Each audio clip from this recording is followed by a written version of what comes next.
All right, so thank you again for coming back to the Tyler Johnstone podcast. I really appreciate you guys coming back every week.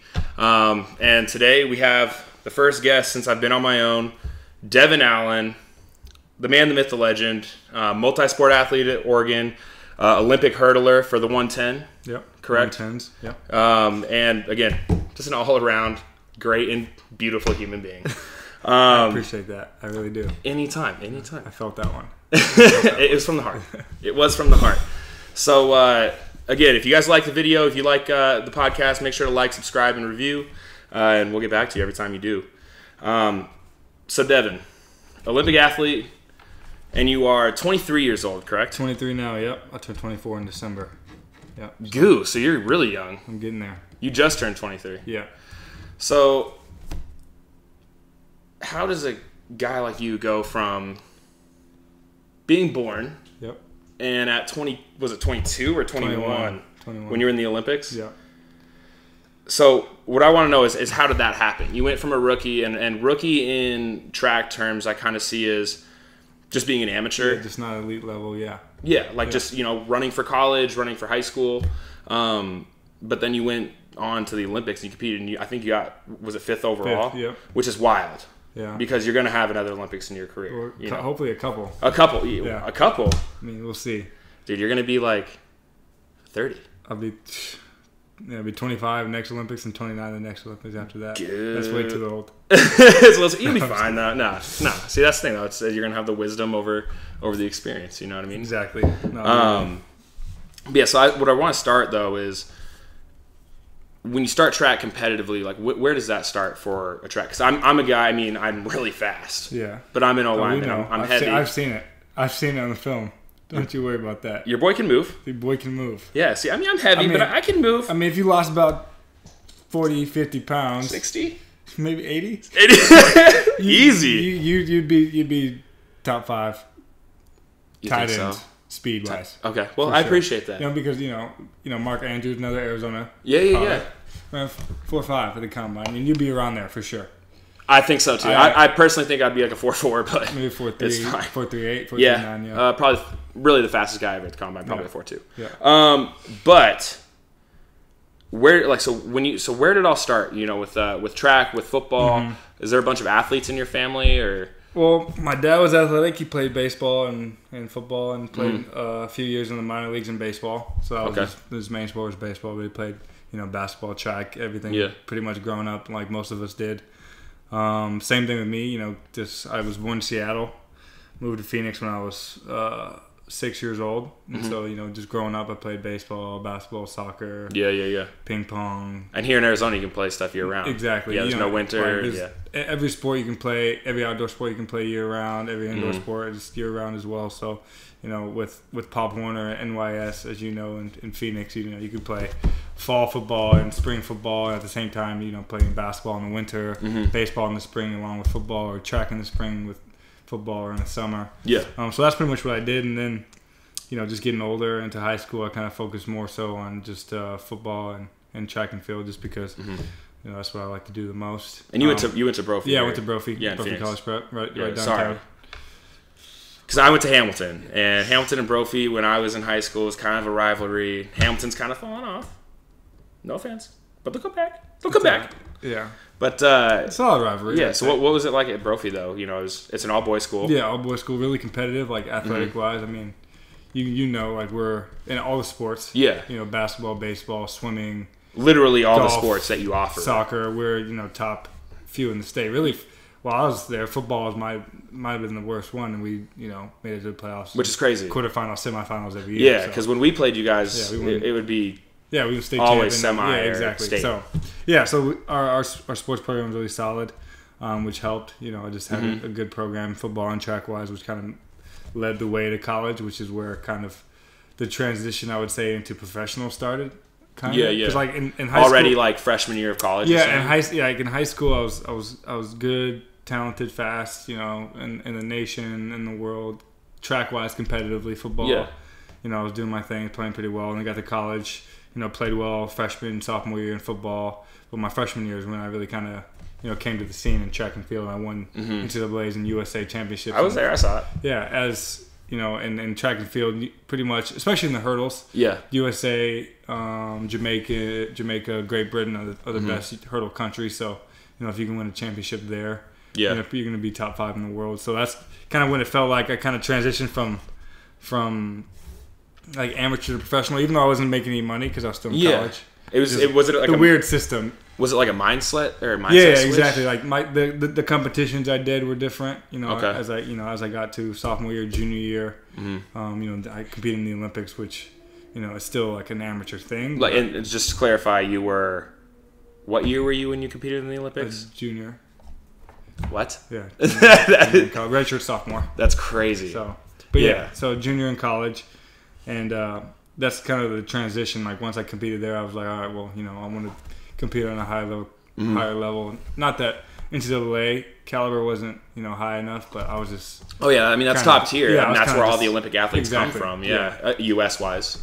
Yeah, so I was pretty much dominating on that level, and that's kind of when I started making the mental transition into like something different. Came back for that next football season at the Olympics. Unfortunately, got hurt again in the Nebraska game, and then I kind of just sat down. I was like, all right, well, I'm gonna do the track thing. Just kind of reevaluate. And then that's when I went professional. And then that season which was 2017 season. My last year was my first true professional year on the circuit, like traveling, around the world competing, going to different places to run and track meets and stuff like that. Yeah. So let me back you up all the way to high school. Yeah. So that was a quick synopsis of like literally that was like your path. Yeah. No, and it's nuts that you were able to turn that switch so young. And that's why I'm wondering, so in high school, when, like, you were like, so for me, when I was in high school, for example, I didn't even know, I was a one-sport athlete, so I played football, that was it. Yeah. And I didn't know football was going to be a possibility for me, like, for my future, as far as, like, a scholarship goes, until I started getting offers. Yeah, exactly. Literally. So for you as a multi-sport athlete, did you get recruited for both? And like, were you kind of recruited everywhere? Yeah. Because you were a wide receiver. Were you a wide receiver in high school as well? Yeah. Did you play both ways or? Yeah, cornerback too. Okay, so you're a corner, wide receiver. So what was that like, kind of going between both sports, basically? Like who did you look at any other schools specifically for track, and then others for football? Or? Yeah, there's a few schools, that were just interested in football or just interested in track. Some didn't have track programs, some didn't have football programs. But for me, it was mostly I knew I wanted to do both, so I just kind of just like, once all the offers came in, kind of just narrowed down to, what schools would let me do both. Yeah, and then some schools would be like, well, we don't really want you running track if you're going to come here on a football scholarship. And I'm just like, well, I'm not going to come there. Sorry. Yeah. But, that's just how it is. And some programs are like that. Some do really well. Yeah. I mean, I'm sure, it would have been tough to get the okay to run track and field at Alabama if I would have went to Alabama. Yeah. So it's just, it's just the caliber program. But I knew Oregon from the get-go. I had a few guys, D'Anthony, Michael, and all those guys. Yeah, Kenyon Barner, and all those guys had already run track.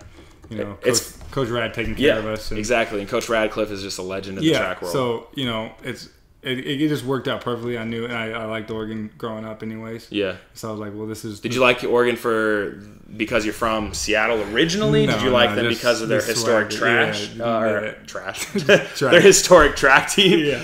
No, just, what was it? Just like, like the uniform thing was big. I mean, obviously, you remember that. So much swagger. Yeah. I was like... When I was first looking at Oregon, it was like the very beginning of that. Like it was like they had like the steel. Yeah, they had like the steel. What's called the steel grid. Why can't I think of that? Yeah, on the shoulder pads. Yeah. They had that. And like and then 2011, the year right before, like the year you would have been, you were a freshman, yeah. 2011, yeah, that was the freshman season. The Natty I graduated high school 2011, and and I was a red shirt. Yeah. No, so the Natty year, I was a senior in high school. Yeah, so the Natty year, like that's when they went to Volt. Yeah, you know what I'm saying? The Volt jerseys were insane. Yeah, so like I can't believe we lost in both of those jerseys though, home and away. We lost away in the national championship in the white away jersey, and then Volt. At home, right? Yeah, and then the home jerseys in Dallas against LSU. Yeah. Against LSU, they dogged us. Yikes! Tough. I didn't play. We would have won. But so then you went to Oregon for both sports. Mm-hmm. What did you was one of the other a favorite before that point, or was not really. On just falling into one? Yeah, I mean, I was always planning. My goal was always running the Olympics and playing NFL. So I mean, I'm still working on it. Yeah. We'll see. I mean, my route's changed a bit. I've already run in the Olympics, so now, next thing is to win a gold medal and then try to play in the NFL again. But, I just knew that place, like Oregon, was going to be the best opportunity for me to do both. Wait, so the NFL is still a dream for you as well? Yeah. That's awesome. Hopefully in a few years. We'll see. Why not? I mean, give it a go. Yeah, I mean, you have the talent to do it. If you've never seen Devon run a route or play wide receiver, you're an idiot loser. Go check it out. Go check that man out. But like, so one thing I always wondered about, the guys because really, if you do multiple sports and at Oregon, if you were on the football team, it was always track. Yeah. And there was, again, like you said, it was like D'Anthony, you, LaMichael. Mm-hmm. But I could barely handle things, from a mental standpoint, going from school to just football. What was it like juggling another sport in the so-called off season? Yeah. How did you handle that mentally as a student athlete? It was just like more structured.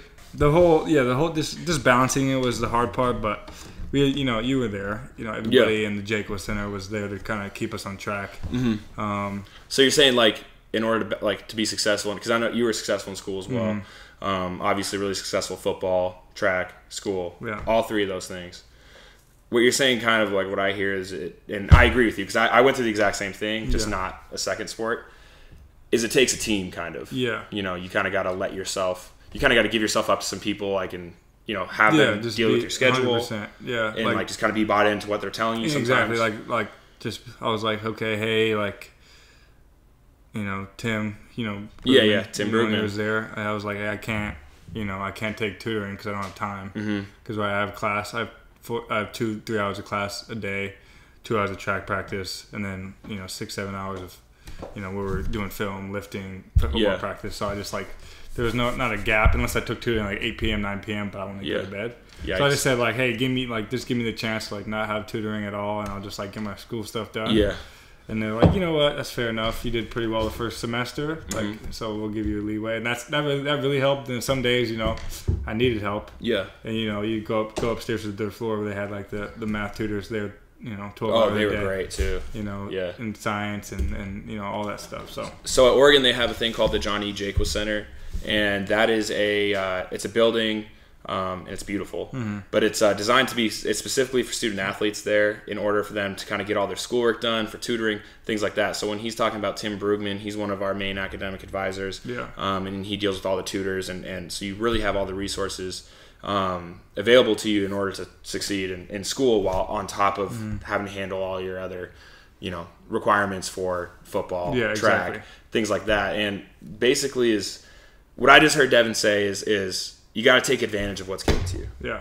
If there's things there, you got to make it work with your schedule. If there's tools that you are given and are available to you, and in this day and age, for example, you have YouTube, internet. So even if you're not doing a sport, if you're doing video production, if you're trying to be a singer, songwriter, things like that, play piano, learn how to play piano. I'm learning how to play the guitar, and I'm doing it all on YouTube. Yeah, exactly. So it's there's tools out there, and use them. And that's the thing. I just kind of about that time when we were doing that, and because you were doing the season, you just got to be disciplined with hey, you want to do a whole bunch of fun stuff in college, but you got to figure, you gotta find the balance. But that's the thing. You get 8-9 o'clock. You get home. Okay, now your friends are going out and doing stuff. It could be fun, but I'm like, oh man, I'm tired. I got practice at 7. Yeah.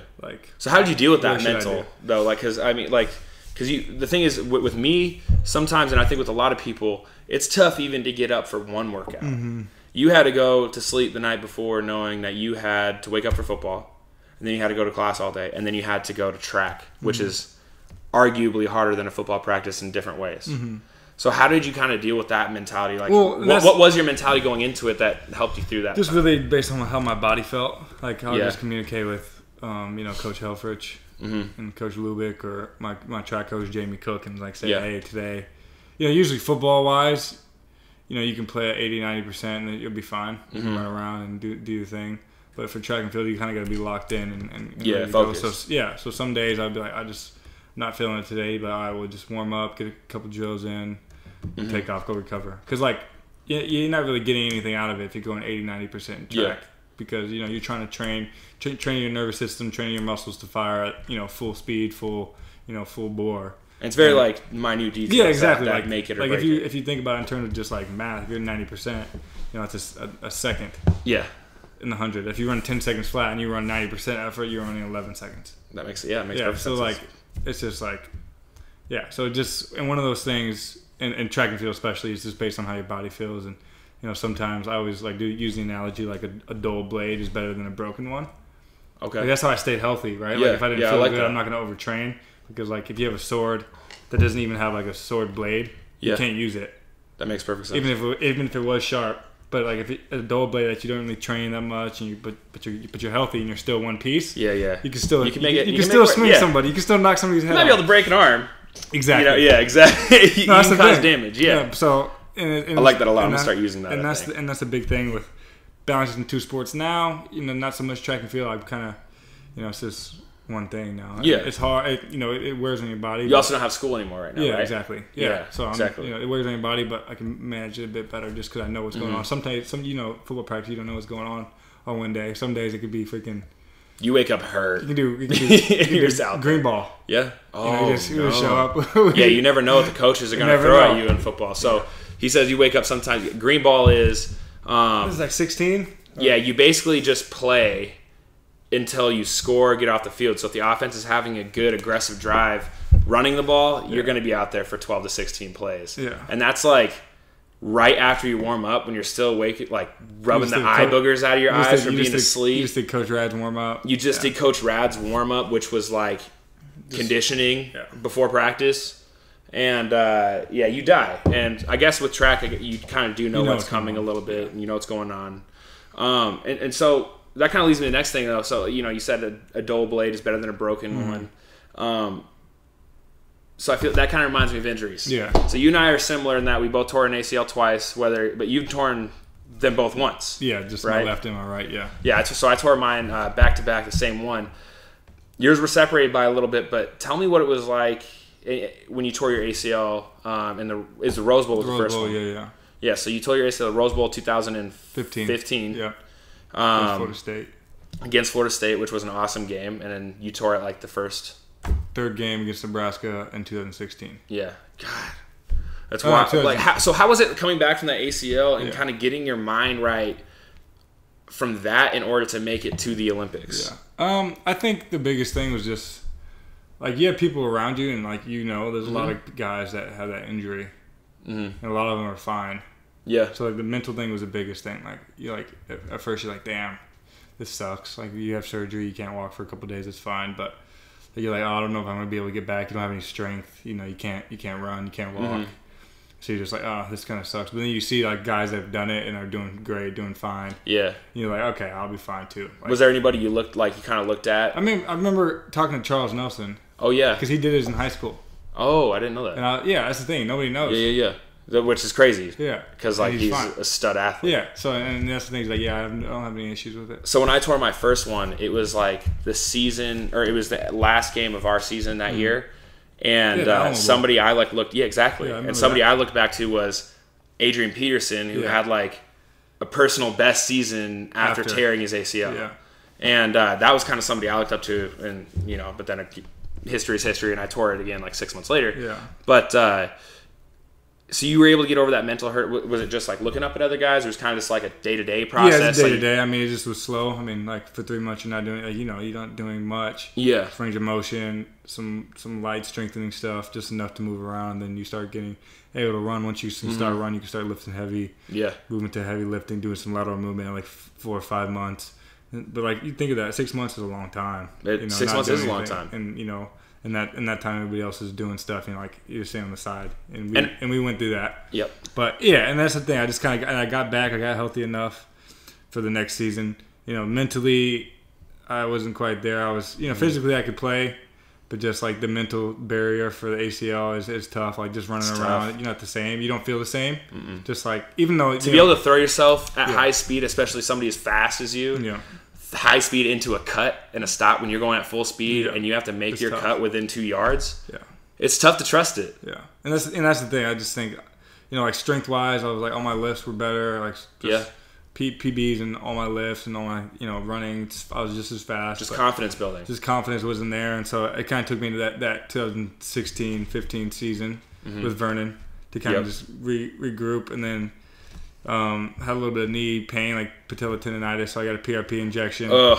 And then moved on from that. But then that was the Olympic year, so then I kind of just focused just on track. Right? For those of you that haven't had patella tendonitis, let me just tell you, they took the patella from my uninjured knee in order to repair my second time, in order to repair it.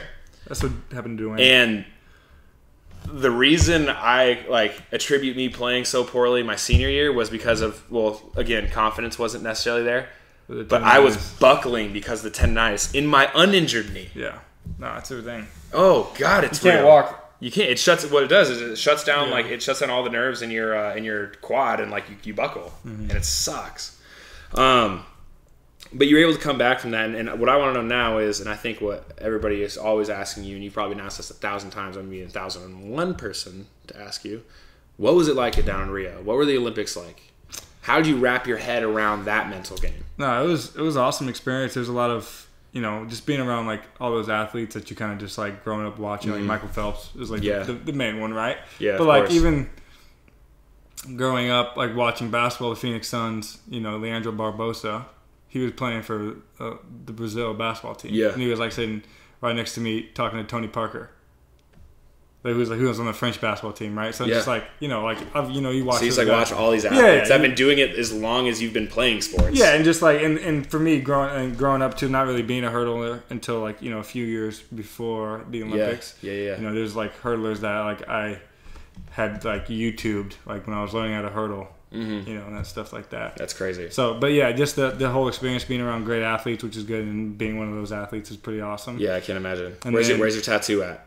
Everybody gets the Olympics tattoo right on the forearm. There she is. It's beauty. So when they get those, I've always wondered. Yeah. So do they do it? Do they do it in Olympic Village? Does somebody go around, or do you have to go out? Where'd you get that? I got it in Eugene. Okay, good. Yeah. Who'd you go to? TC. TC? Okay, yeah. TC's everybody's tattoo guy in Eugene. That's hilarious. But yeah, no. The Village was awesome. Just like I said, being around all the athletes and just getting to hang out. My family was there. Afterwards, you get to party. I was gonna say, what's it like when everybody finishes their event and lets their hair down? Everybody just goes crazy. Went to Brazil.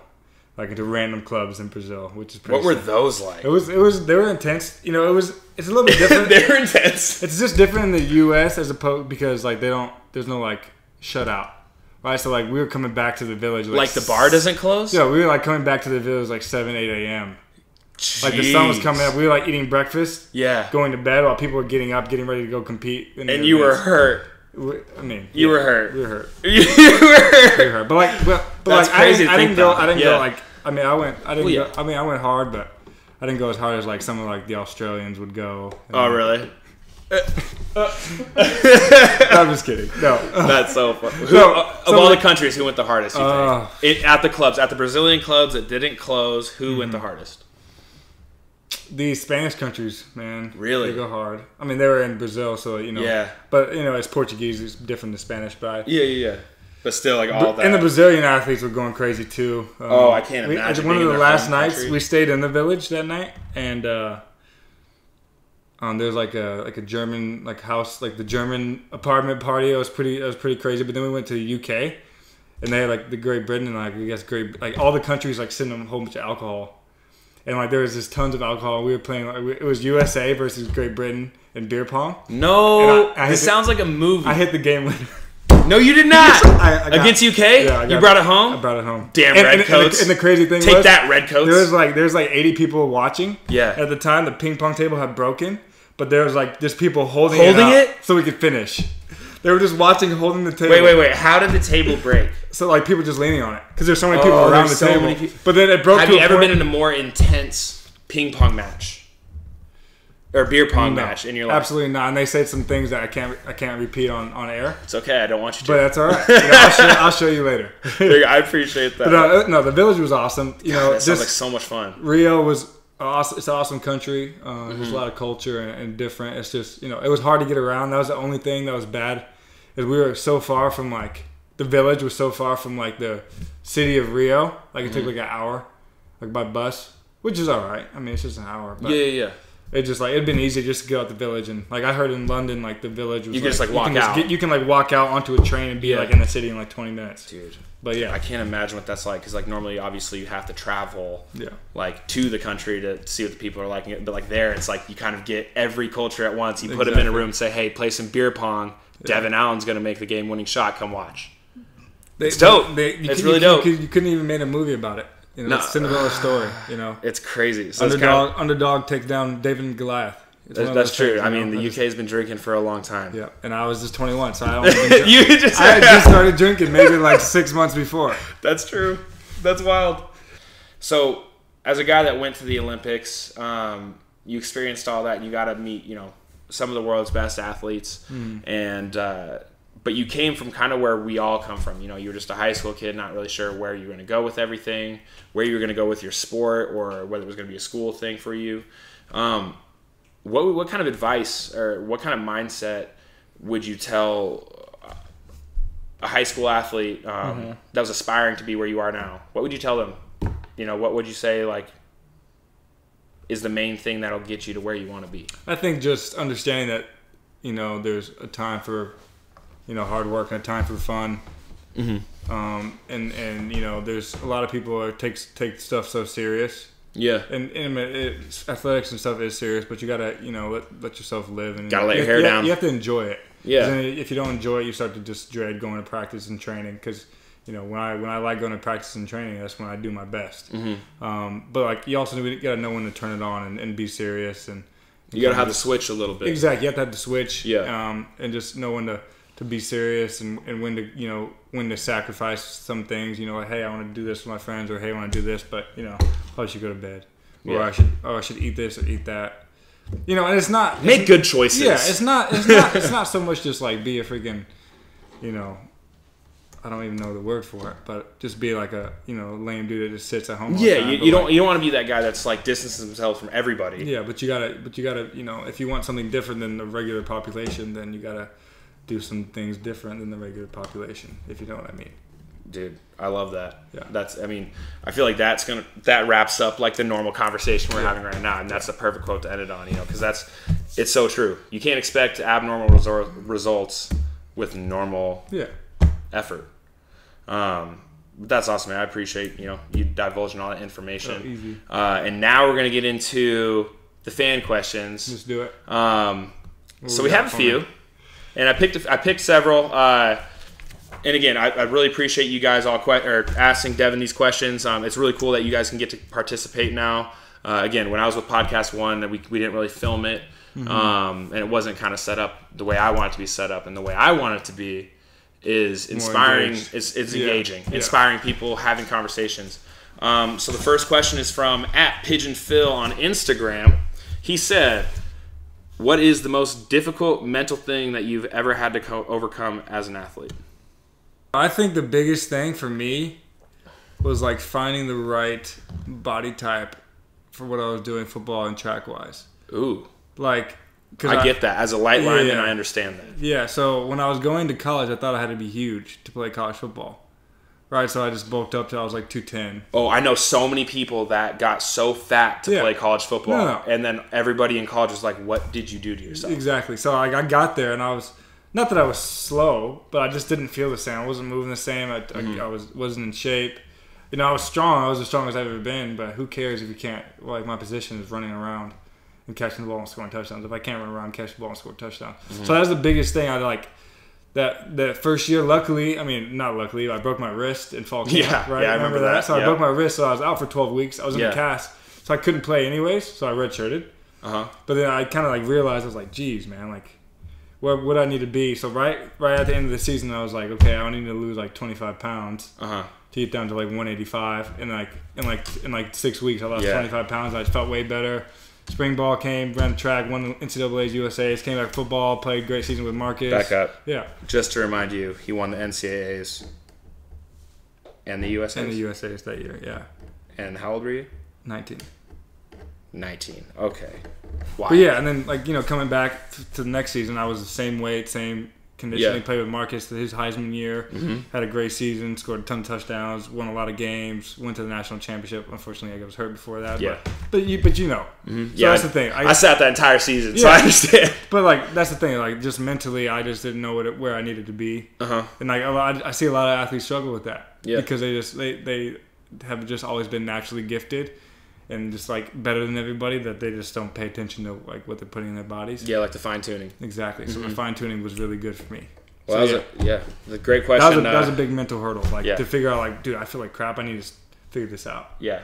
I just couldn't like, and it was just like those are two very different sports. It is you have to be big to play in football, and then you have to be like 0% body fat, cruising and sprinting. And that's the thing. But a lot of people have a hard time with eating anyway, like eating disorders. Not that I had an eating disorder. I just like to eat.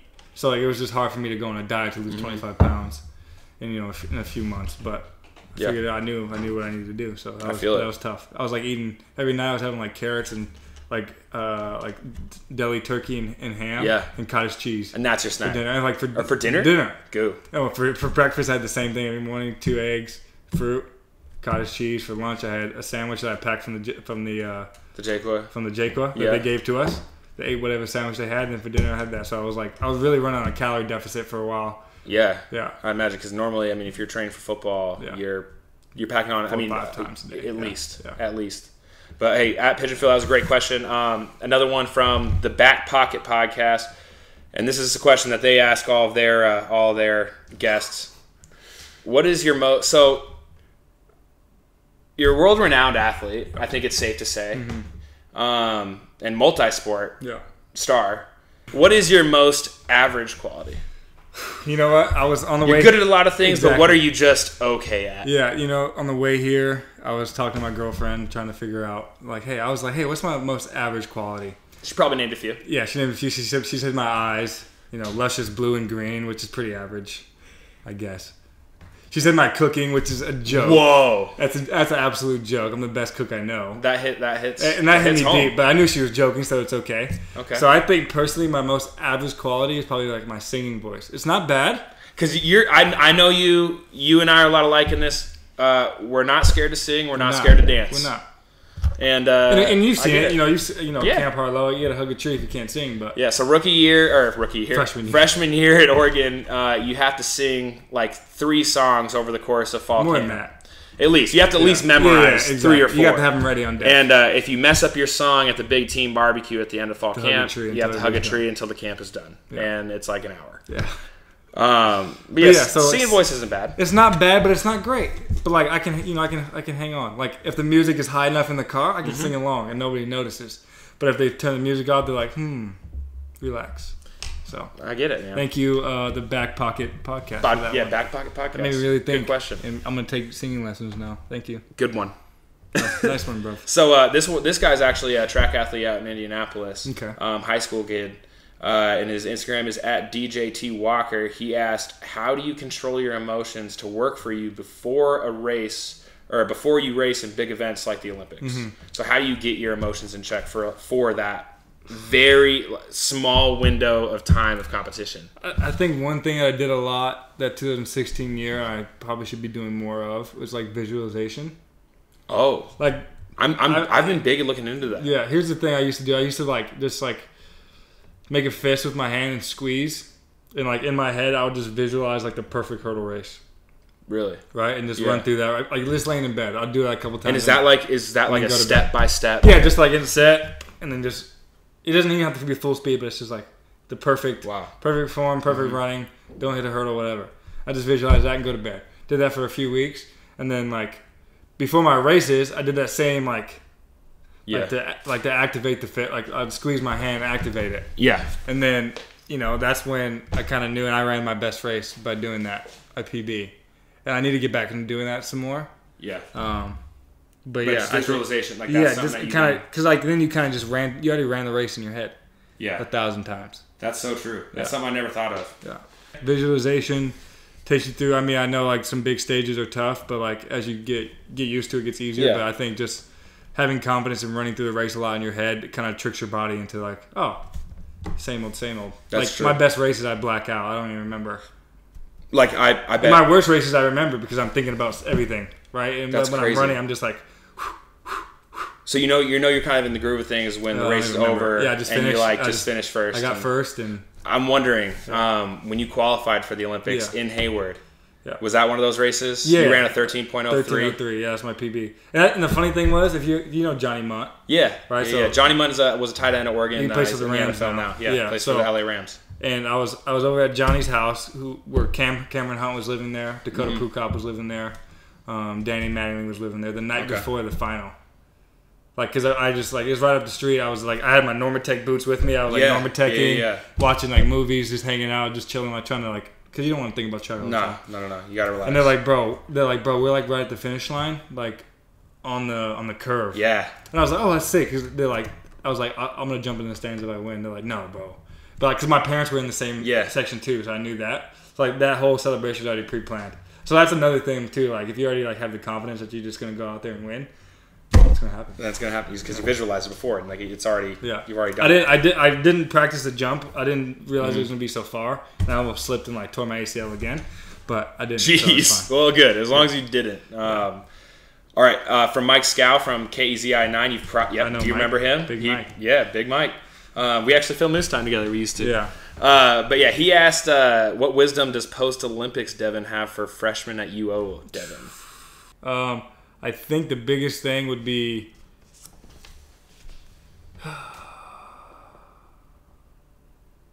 just to kind of not go out as much, not go as much, but like go out more to just like meet random people. Yeah, because like socialize more. Yeah, so you remember we were at the courtside apartments. Yeah, so we were in the apartments. They were the worst. Yeah, and so it's just all football players and basketball players there. Yeah, so you don't get to meet the regular student body. We see them all the time. Mm-hmm.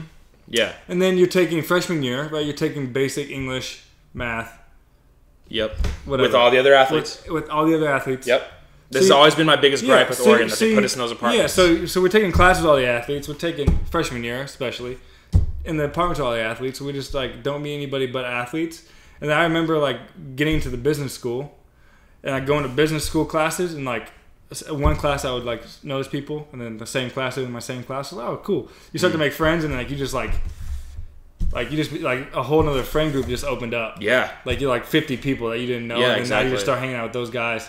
Like you just meet more people, and that's the hardest thing I think. Like in other colleges, they have dorms. Yeah, it's easy, but like for us, we were just like our days were so full of sports. Yeah, and then when we got back to courtside, there's no one to hang out with other than athletes. Unless you like walked across campus to the dorms, exactly, which was okay. My class is actually the first one they put in courtside. Yeah, so that's the thing. Like I remember like freshman year with Chris Cisse and Juwan, who were my roommates, we were like.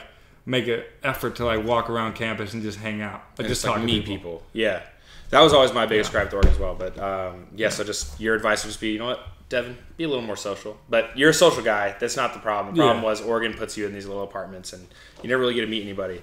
Yeah, it was just harder. Exactly. Like if you're in a dorm, there's people from everywhere. In the mornings, at night, you see people in the dining hall. You see people, and exactly. Yeah. So.